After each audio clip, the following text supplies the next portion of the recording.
You know Pokémon, right? The game that's all about battling, adventuring, and walking around the entire region? Sounds healthy, doesn't it?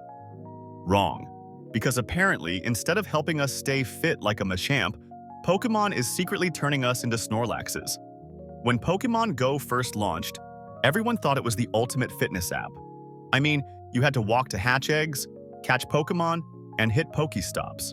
People were out in parks, walking miles just to snag a Snorlax or a shiny Pikachu. It was like Pokémon had turned us into athletes overnight. Once people discovered GPS hacks, driving to Pokéstops, or literally spinning them from the comfort of their cars, the whole fitness aspect went out the window. Suddenly, it was less about walking and more about figuring out how to grind the game while moving as little as possible. Now, let's talk snacks. Because you know Pokémon is complicit in this. Pokémon branded candy, cookies, cereal, and even soda. Instead of grabbing a healthy snack like a citrus berry or a Lepa berry, we're here demolishing an entire box of Pokémon Oreos trying to find that rare Mew cookie. And don't even get me started on Pokémon Happy Meals. Sure, you're there for the toy, but you're also walking out with a 1,000-calorie meal that hits harder than a Hyper Beam. Then there's the mainline games. Pokémon wants you to sit. And sit. And sit. These games are designed to keep you glued to your chair, grinding for hours to level up your team or hunt for shinies.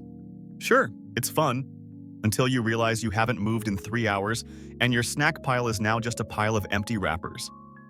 And let's not forget those hours spent watching other people play Pokémon on Twitch or YouTube. Purple Cliff's chaos is great entertainment, but it's not exactly cardio, is it? Here's where things get sneaky. Pokémon plays on nostalgia. It wants you to feel like a kid again.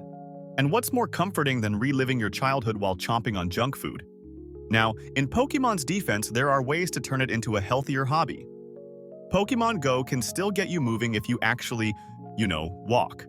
And the newer games like Let's Go Pikachu and Eevee or Pokémon Scarlet and Violet encourage co-op play, which could mean some active social gaming sessions.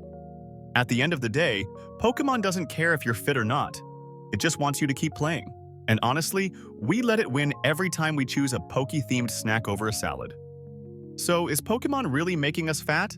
Maybe a little, but it's also bringing us joy, nostalgia, and the occasional excuse to walk outside, if we actually choose to. Subscribe for a cookie.